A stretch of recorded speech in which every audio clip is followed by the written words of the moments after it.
আপনাদের যাদের selfie upload অপশনটা আসতেছে না তারা কি করবেন? তারা হচ্ছে দেখেন এখানে সেলফি আপলোড করা হয় নাই, পেমেন্ট করা লাগবে না, পেমেন্ট পরে করলেও হবে। তো তারা প্রথমে লিঙ্কে যাবেন, এরপর পেন্সিল বাটনে ক্লিক করতে হবে, ক্লিক করে ড্যাশবোর্ড লেখাটা মুছে ফেলতে হবে।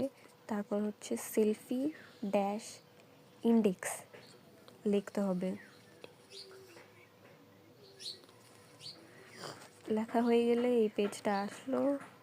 এরপর হচ্ছে ক্যাপচার বা চেঞ্জ সেলফিতে ক্লিক করবেন। ক্লিক করার পরে দেখবেন যে একটা পেজ আসছে। এই পেজে হচ্ছে এই যে ক্যামেরা খুলে গেল, সেলফি ক্যামেরাটা। তো এখানে আপনি হচ্ছে সেলফিটা আপলোড দিতে পারবেন। এই যে এখানে লেখা আছে বাংলাদেশ বলতে হবে, বাংলাদেশ না বললেও হবে। আপনি হচ্ছে স্থিরভাবে ক্যামেরায় তাকিয়ে থাকবেন।